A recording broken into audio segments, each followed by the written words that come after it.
Hello there everyone, welcome to the channel if you're new and welcome back if you aren't. I'm EDJ, and now after we have finally wrapped up the entire Napoleonic, war series by Epic History TV, we're moving on to the Marshals now. And I made a video I believe before this one about like my list of Napoleon's marshals, kind of a summary, of how I remember each marshal, and throughout that list there were some I didn't really know, some that weren't talked about by, Epic History TV and the main series, some that weren't completely elaborated on, and most of the names that I didn't really recognize or know anything about were here. I kind of refrained from doing personal research because I guess, I think it'd be more interesting to learn on here, and yeah, that's really it. To be frank, I really look forward to learning about the marshals who weren't really mentioned much in the main series. Those who I wanted to learn more about what they were doing throughout their lives, and yeah, hopefully just learning more about the ones I don't know and learning more about the ones that I do know. So yeah, I don't really have much else to say, to be frank. I'm really looking forward to this. There are 6 parts, and yeah, let's just get to it. I was originally going to try to do this all in one, but I'm like, that's 3 hours, and if I'm pausing to talk, oh gosh, that'd be like a 4-hour video, and I just thought uploading that was going to be a mess. The longer the video, the longer it takes to upload. And I have good internet too, but still, I didn't want to think about it. So, yeah, if you want to watch this video without me talking or pausing or seeing my little circle here in the corner, feel free to, look down in the description down below. The link to this video will be right there. I thank you all so much for sticking around. And without any further ado, let's just get right to it. Let's watch Napoleon's Marshals.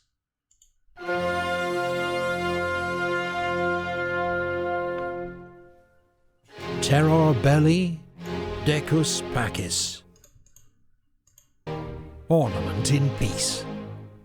The words inscribed on every French marshal's baton. In France, the title of marshal or maréchal goes back at least to the 13th century. It represents the highest possible position of military authority symbolized by a marshal's baton. The title was abolished during the French Revolution as incompatible with the egalitarian spirit of the age. But in 1804, Napoleon founded a new empire and restored the ancient rank. Oh wow. That year he picked 18 of France's best generals and made them marshals of the empire. 8 more were created in the years that followed. Yeah, so what I get the idea of is that the marshal is probably the highest military position you can get, I guess, after Napoleon. Because in a way, I think here in the United States, like well, I'm not going to pretend that I know all the ranks of the military, but, the president, I believe with George Washington, was called the commander-in-chief. And so, that when he was leading, that was like the highest, thing. And so I guess Napoleon would be like the equivalent of that, that he's the supreme commander-in-chief, but I guess the highest rank you can get without being Napoleon and emperor, from what I'm getting, is a marshal. So yeah, this is the peak of these guys' military careers, right? Being marshals. And yeah, a lot of these guys were really good. Like, obviously I said Napoleon had an eye for talent, and yeah, the man just like was really good at, choosing just very competent people. Like, I know I made jokes throughout the series about some, and but overall Napoleon, like I said, was very good. Some of my personal favorite marshals are, Davout is my number 1, where I'm trying to see, Massena is number 2. But then again, Massena's kind of been challenged a bit, because I really like, wait, where is he? Gosh, this video's gonna be Bethier, I believe this is the one. Yeah, Bethier, I've kind of begun learning a little bit more about, and I really think he's really great. And I like Suchet. So yeah, I guess if I had to make a list, I don't know, guys, you want me to make like a tier list of my favorite Napoleon marshals? It would have to be a very biased tier list though, because yeah, I couldn't like in order to make an unbiased one, I would have to research extensively on the lives and accomplishments of each one and rank accordingly, and that sounds like... yeah, that sounds like a bit so I'd probably have to make a tier list based on who I like. So Bernadotte's going below. I'm just... I've been so mean to poor Bernadotte. I'm so sorry. I'm just waiting if these videos ever get popular for someone to like write long essays in the comments about why I shouldn't be mean to Bernadotte without getting that I'm kind of joking a lot about my hate, you know, towards Bernadotte. Oh gosh darn it. The marshals outranked everyone in the new empire, apart from Napoleon's family, princes, and ministers of state. Yeah, okay, I was pretty much right on the money there. And I will say, I guess one issue about Napoleon is a bit of nepotism.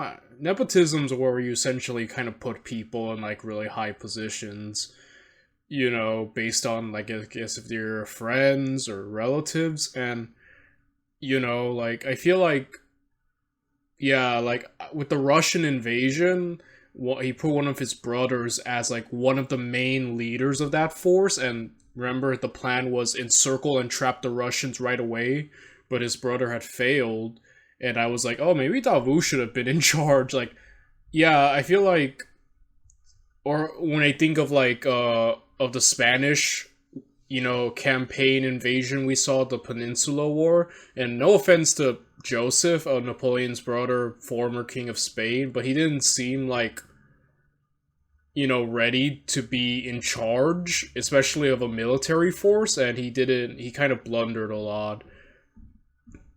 And I had argued probably Suchet should have been more in charge of the Spanish campaign, since he performed the best. You know what I mean? I feel like sometimes Napoleon's nepotism kind of puts some people who probably shouldn't have had as much power or influence over some of these marshals, who arguably should have had a little bit more responsibility, or, you know, at least in regards to those two examples. There's a few more, but yeah, I guess that's something.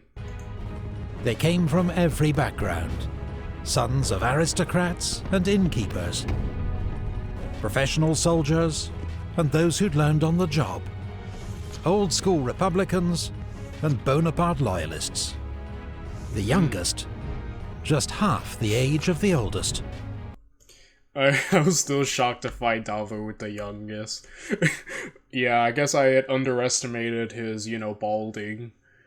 And I was like, no way, Davout's like one of the older, hardened ones. And I was like, oh no, he's actually the youngest. I'm like, oh. That even makes his accomplishments more amazing, in my opinion. The fact that he was like the youngest marshal. And though Marshal was a civil title, not strictly a military rank, the men known to the army as les gros bonnets, the big hats, were arguably the most extraordinary, diverse, brilliant, and flawed group of military commanders in history. The most favoured were showered with titles and wealth. But the price too was high. Half were wounded, 3 were killed or died of wounds. 2 were executed. This is Epic History TV's guide to Napoleon's marshals. All 26 have been ranked according to our own evaluation of their achievements as marshals, with expert guidance from retired Lieutenant Colonel Remy Porte, former chief historian of the French Army. First, a thank you to our sponsor, Call of War. Call of War. More than 2,000 French generals served in the Revolutionary and Napoleonic Wars. Many were brilliant leaders.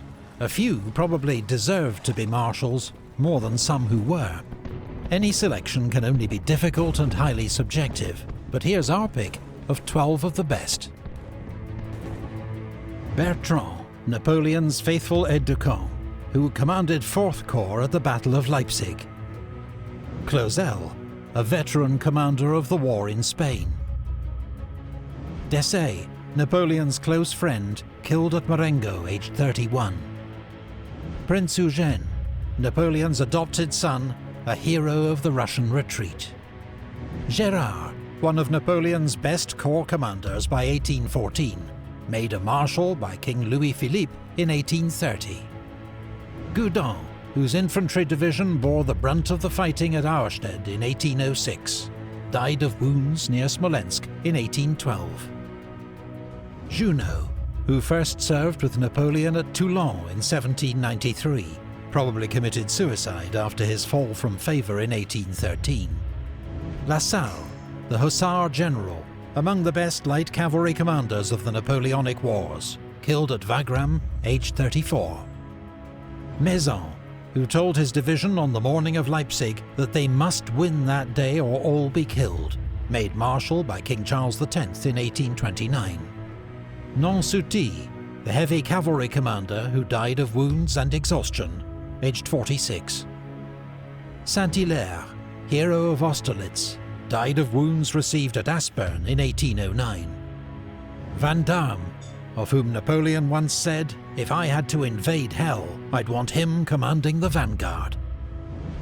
And now, Napoleon's 26 marshals, ranked in order of merit.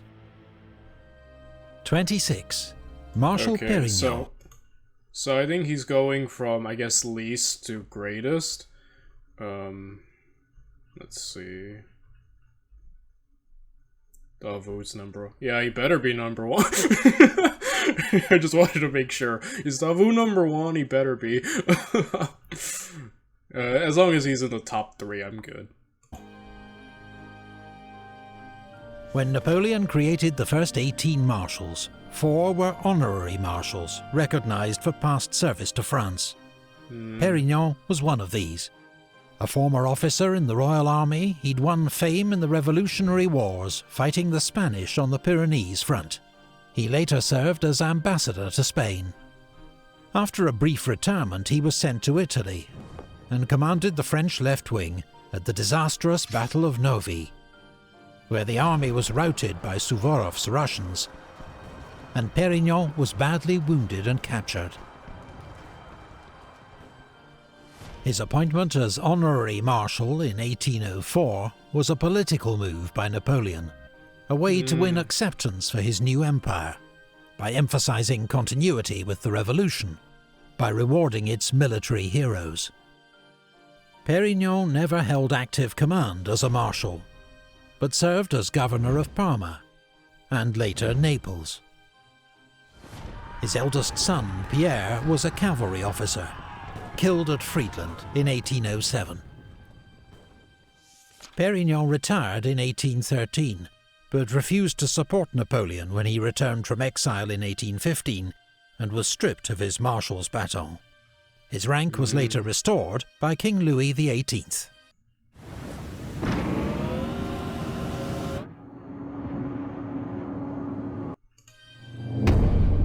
Yeah, I can see. Yeah, he was just an honorary marshal for what he did do. Yeah, he didn't do much during the Napoleonic actual era, so yeah, that makes sense. 25. Marshal Brun. He was justly proclaimed the savior of the Batavian Republic. By saving Holland, he also saved France from invasion.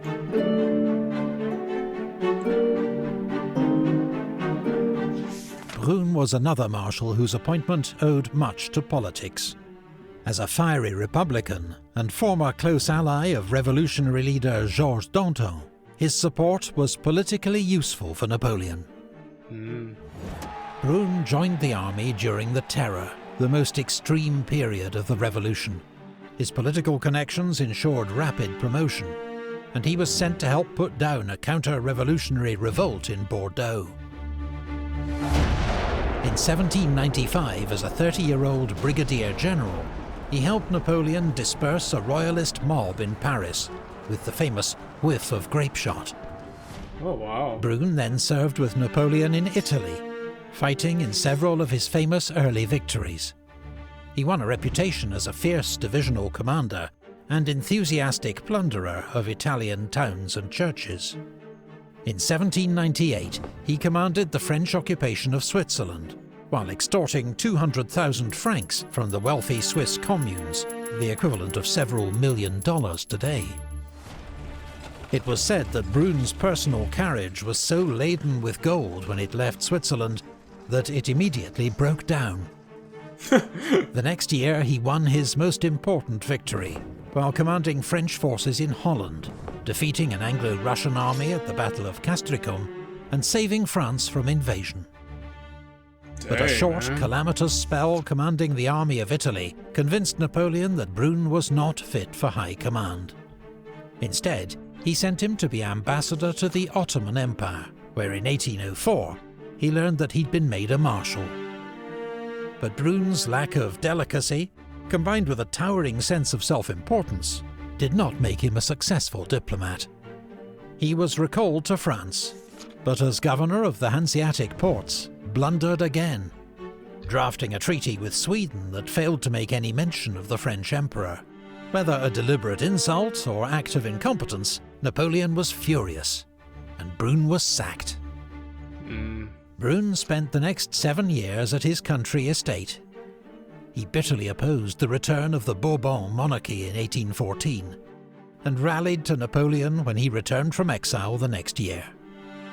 But in the tumult following Napoleon's defeat at Waterloo, Brun was cornered by a royalist mob in Avignon, murdered, and tossed into the River Rhone. Dang, man. Yeah, some of Brun's accomplishments are... I think this is telling that even the lowest ranking marshals are still beyond impressive in their own way. Yeah, Brun made some blunders, but I'm kind of amazed at what he did. Saved the invasion, his participation in the Italian campaign. Overall, yeah, despite being so low, good accomplishments, man. And we're only gonna keep getting better, huh, from here on out. 24. Marshal Serier.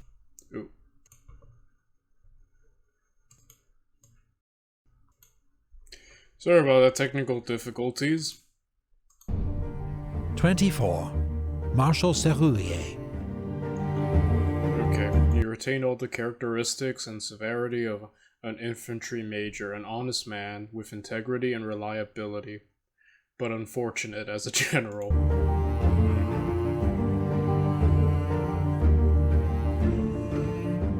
Serier was another of the 4 honorary marshals whom Napoleon wished to recognize for past service.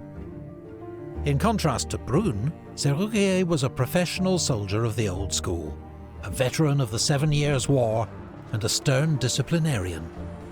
This background was not necessarily an asset during the French Revolution, when any officer who'd served in the Royal Army was viewed with suspicion.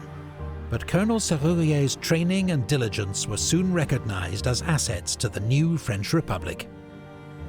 By 1795, he was a general serving with Napoleon in Italy, where his stand against corruption and looting won him the nickname the Virgin of Italy. Serier was a reliable, if I'm sorry, that's so immature of me. Don't get me wrong, it's the Virgin. Oh man. If someone was given that title nowadays, they'd be mocked and made fun of. That's so sad, I'm so sorry. But yo, I respect that, man. In a time where, like, looting is so easy and, like, a lot of people are doing it, respect to him, man. He's like that old school, you know, old guard kind of feel and energy. Spectacular commander, who won an important victory at Mondovi, at a crucial moment in Napoleon's rise to fame. The following year, he accepted the Austrian surrender at the end of the long siege of Mantua. 2 years later, fighting under General Moreau's command, Serier and his division were cut off by the Russians and forced to surrender. Released on parole, he was back in Paris in time to support Napoleon's coup d'etat of 18 Brumaire.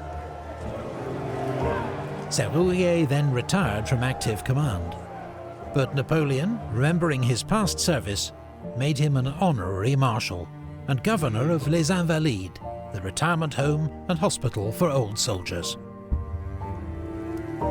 There, shortly before the fall of Paris in 1814, Serier oversaw the burning of more than 1,000 captured flags and standards to prevent them falling into Allied hands. 23. Yeah, these honorary marshals are still really cool, actually. I really like, so far, learning about them. I don't know, like, yeah, you know, they're the bottom of the list, but even what they accomplished, I don't know, like I said, I really like this. Like I said, Napoleon definitely, you know, I'm not gonna act like every marshal was, like, spectacular, but, yeah, overall, really good, you know? 3. Marshal Kellerman.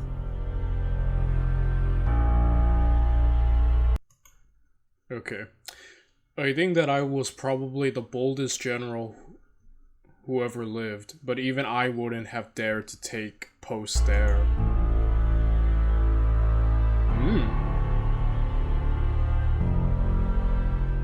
Kellerman was another honorary marshal, the oldest at 68, and famed throughout France as the saviour of the Revolution. A career soldier from a middle-class background, he'd seen distinguished service as a cavalry officer in the 7 Years' War. At the beginning of the Revolutionary Wars, he was a general, commanding a frontier army at the moment of greatest crisis, when it seemed foreign invasion was about to stamp out the revolution and restore the ancien régime. But at Valmy, in September 1792, Kellerman's Army of the Centre stood its ground, and with a ferocious artillery barrage, persuaded the Prussian army to withdraw. Valmy was not a stunning tactical victory, but it was a turning point of history that saved the infant French Republic. When the revolution took a more radical turn, even a war hero like Kellerman became suspected of royalist links, and spent a year in prison under the threat of the guillotine. Acquitted and restored to command, he was poised to launch a new offensive in Italy, when he was sidelined, first by General Serier, then in favour of a rising new talent, General Bonaparte. Kellerman later specialised in army administration and training, a role he continued to perform under Napoleon, whilst also entering politics and serving as President of the Senate. Wow, Kellerman's kind of cool, what the heck? Yeah, like I said, I'm just kind of, like, admiring these dudes, even these honorary marshals, like, they're all really cool. Let's see, Grouchy, yes, next. His son, General François-Étienne Kellerman, followed in his father's footsteps, serving as one of Napoleon's best cavalry commanders. A working-class kid turned decorated Navy officer. 22. Marshal Grouchy.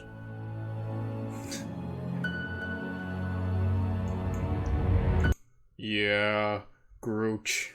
It's Grouchy, and I'm sorry if I don't mean to disrespect, but I keep calling him Grouchy because in my head I just keep imagining like Oscar the Grouch from Sesame Street.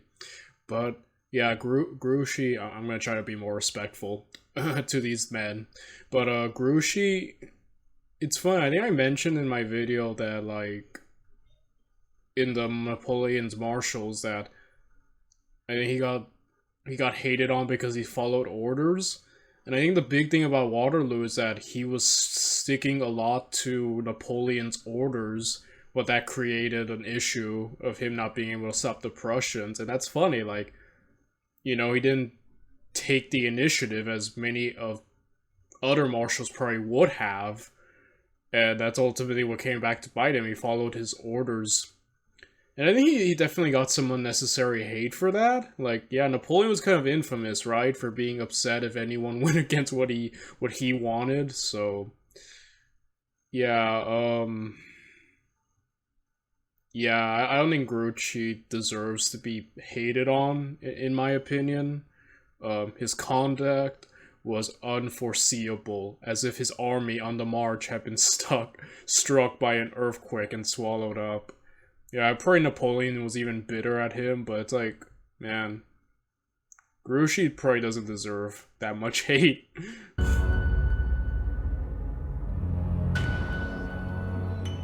When Napoleon returned from his first exile in 1815, he created one last marshal for the upcoming campaign, Emmanuel de Grouchy.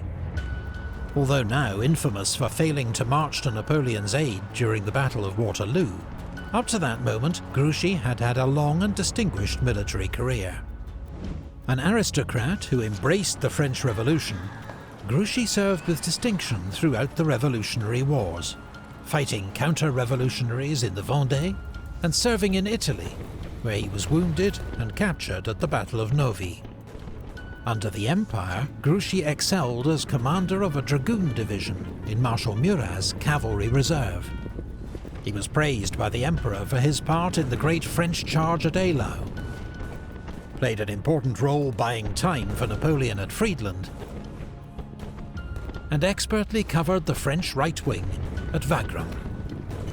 Yeah, like, that's the thing. I mentioned with Ney, like, some of these marshals I only know because of their big blunders. Like, for Ney, for the longest time, all I knew about him is that his failed charge at Waterloo, you know? And it's unfortunate because, yeah, these guys they didn't just, you know, get to become marshals for nothing. They were, like, actually accomplished, like, you know, and they actually did things. And, you know, it's unfortunate that how such a big mistake could end up, like, being all you're remembered for, you know? And I feel like that definitely happened to Grouchy. But yeah, like, you see, this dude did stuff, and it impressive, you know? For the invasion of Russia, he commanded 3rd Cavalry Corps and was wounded at Borodino. He survived the horrors of the retreat, but was left so exhausted it took him several months to recover. Dang. He returned for Napoleon's 1814 campaign in France, and was wounded twice more. Grouchy was made a marshal at the start of the 100 Days campaign, and commanded Napoleon's right wing at Ligny. After the battle was won, he was ordered to pursue the retreating Prussians to prevent them joining up with Wellington's Anglo-Allied army. 2 days later, as the Battle of Waterloo raged 10 miles to the west, Grouchy made the fateful decision to follow his written orders, rather... Imagine getting dumped on because you were too good at following orders. Oh man, that sucks. Poor Grouchy, man. Rather than march to join Napoleon, and has been widely blamed for the French Emperor's defeat ever since. Grouchy's vilification is not wholly fair, not least because Napoleon rarely encouraged his marshals to show initiative, and often flew into rages if they deviated from his written orders. Yeah, Napoleon, if you really wanted someone to handle the Prussians, you should have sent Davout there. Like, the ultimate Prussian slayer would have definitely had the initiative. By the way, I'm just joking, guys. Yeah, I joke a lot. Like, my Bernadotte hate, my overrating of Davout as if he would suddenly solve every conflict Napoleon ever had. Also, Davout was in Paris, I believe, so that was a pretty big... Napoleon put a lot of trust on him by letting him stay in Paris and, you know, doing that. But yeah, I don't know, with Waterloo, I didn't mention this in my Waterloo, but I would have brought, like, everyone. Like, if I were Napoleon, I would have brought Davout there. I would have brought Suchet, where he may not have been... I don't know where every marshal was during the Waterloo era, but, you know, Suchet, Massena, just gather the A-team of the most competent and accomplished marshals, and fight, because at that point it was now or never. I don't know. But either way, Grouchy, obviously... I don't want to ever say that any of these marshals suck or are incompetent. I know I've joked, but, like, you know, they didn't just... Not all of them just became marshals for no reason, like, you know? And, yeah, it's just simple mistakes, to be fair. Like, everyone was kind of off their game. Well, maybe that's not the way to put it, but yeah, there were a lot of mistakes being made in Waterloo. I just think that, yeah, there was something off in Waterloo. I don't know how else to put it. Nor should one blunder obscure the distinguished record of one of the Grande Armée's best cavalry generals. I agree, man. Grouchy fled to America after Napoleon's defeat to escape royalist reprisals, but was pardoned and returned to France in 1820. 21. Marshal Moncey. Moncey. He was an honest man. Moncey ran away from home to join the army at the age of 15. After 20 years of uneventful service, he'd risen no higher than the rank of captain. But then came the French Revolution. Most French officers were aristocrats, who, if they did not actively oppose the revolution, were nevertheless regarded as politically suspect. The result was that 3/4 of them either fled the country or were dismissed from the army. Moncey, a middle-class officer with no strong political views, reaped the benefit, with meteoric promotion. By 1794, General Moncey was leading the army of the Western Pyrenees to victory over the Spanish, on what was admittedly a relative backwater of the Revolutionary Wars. In 1797, he was dismissed for alleged royalist sympathies, but reinstated in time to support Napoleon's coup of 18 Brumaire. By his own admission, Moncey was a sensitive officer, honest, honourable, but lacking a ruthless streak or iron will to succeed. Napoleon was aware of his limitations as a general, but made him a marshal in 1804 as part of his emphasis on continuity between the Republic and his new empire. Moncey was appointed Inspector General of the Gendarmerie, France's militarized police force, and spent most of the rest of his career commanding reserve troops. He only held one field command again. In light of his victorious record against the Spanish, he was given command of a corps for the 1808 invasion of Spain, operating in the south of the country with mixed success. In 1809, he was replaced by General Junot and returned to France. Moncey's finest hour came in the dying days of the Empire, leading the National Guard of Paris in a courageous but doomed defense of the French capital. In 1815, the restored King of France, Louis XVIII, ordered Marshal Moncey to preside at the trial of Marshal Ney for treason. Moncey regarded Ney as a hero for having saved so many French lives in Russia, and refused, declaring, "If I am not allowed to save my country nor my own life, then at least I will save my honor." Heck yeah, I love that integrity, dude. Could have easily thrown Ney under the bus. I also really like Ney. I believe Ney was tried because, well, yeah, obviously he was loyal to Napoleon, but yeah, and he stuck with his guns, you know? I don't know, there's something about that integrity that I really like. Just like, you could say yes and make it easy for yourself, but now you're just gonna hold your ground and be like, nah, not betraying what I believe in. You know, love that.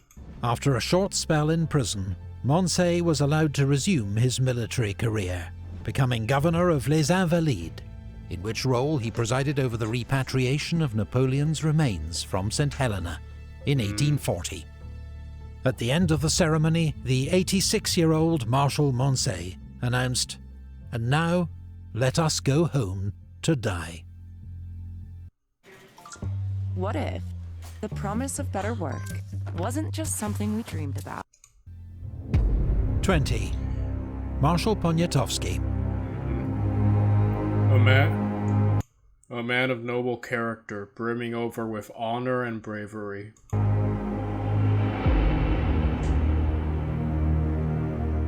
Prince Józef Poniatowski was the King of Poland's nephew, but his military career began as a cavalry officer in the Austrian army, even serving as aide-de-camp to Emperor Józef II himself. In 1789, he transferred to the Polish army with the rank of Major General, but could not save Poland from partition by its rapacious neighbours, Russia, Prussia, and Austria. By 1795, Poland had vanished from the map, swallowed up by its rivals. After Napoleon's defeat of Prussia in 1806, Poniatowski decided loyal service to the French Emperor was the best way to win Poland's restoration, although he never fully trusted Napoleon's aims. Sombre, serious, and brave, Poniatowski proved an able commander of Duchy of Warsaw forces in Napoleon's service. When war broke out with Austria in 1809, while Napoleon advanced on Vienna, Poniatowski waged a brilliant supporting campaign against a larger Austrian army in Galicia. For the invasion of Russia, he commanded the Polish Fifth Corps. He and his troops distinguished themselves first at Smolensk and again at Borodino, leading the attack on the right wing. Poniatowski and his corps performed heroically throughout the campaign, motivated in part by their old animosity towards Russia. But by the end of the retreat, Fifth Corps had been virtually destroyed. Poniatowski remained loyal to Napoleon, even though the disaster in Russia paved the way for the Russian reoccupation of Poland. He rejoined Napoleon in Germany in 1813 and was given command of the Polish Eighth Corps. On the eve of the Battle of Leipzig, he was made a marshal by Napoleon in recognition of his service and to inspire his Polish troops. Oh, that sucks. He literally became a marshal and died by drowning. Dude, that sucks. Like, that sucks. Like, he was the one who drowned, right? If I'm remembering correctly from the Battle of Leipzig video. Man. But he was a real one, dude. Like, Poniatowski, like, he was a real one. Another loyal, you know, marshal, and really cool. I really like learning about him. You know, this, you know, prince from a kind of like non-existent now kingdom, fighting for the, you know, for the one man who could have restored it and died to the bitter end. Like, that's a really cool, like, story, quite frankly. One of the coolest martial stories. It's like a plot to like a movie or like a novel, you know? Like, you could call like the Prince of Poland. Like, yeah, I'd probably make a movie about him. Like, if I had to make a movie about any of Napoleon's marshals, definitely him, but definitely not directed by Ridley Scott. Poniatowski was the only non-Frenchman to receive this honor. Yeah, and that makes him stand out too, huh? He's like the most different of the marshals, because the rest were French, right? Yeah, I'm not sure if there's another foreign one, but yeah, he instantly stands out. He and his troops fought with their usual tenacity and skill at Leipzig, holding key villages on the southern front against the Austrian and Prussian onslaught. At the end of the battle, Poniatowski commanded part of the rearguard. But their only escape route, a bridge over the Elster River, was blown up too soon. Badly wounded, Poniatowski tried to escape by riding his horse across the river, but he was swept from his saddle and drowned. He had been a marshal for just 4 days. In the short term, Poniatowski's loyalty to France achieved nothing, as following Napoleon's defeat, Russia occupied Poland for the next century. But Poniatowski's legend lived on, a model of Polish patriotism that inspired future generations.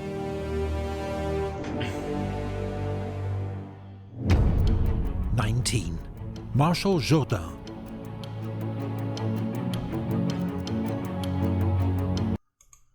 I certainly use that man very ill.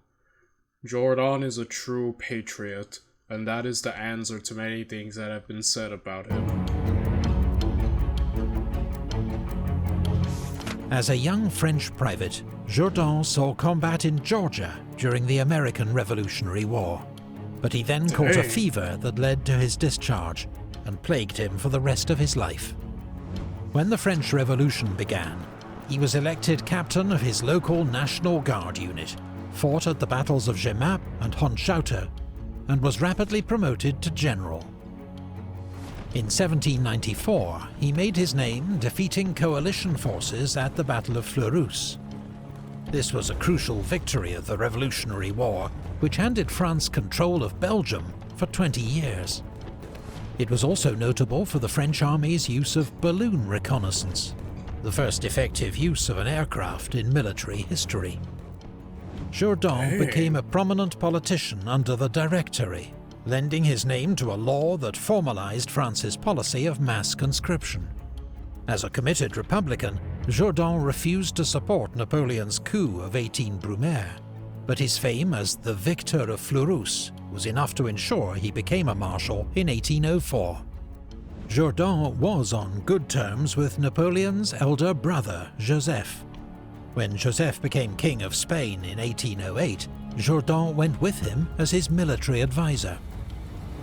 But the situation in Spain would prove beyond Jourdan's military skills to solve.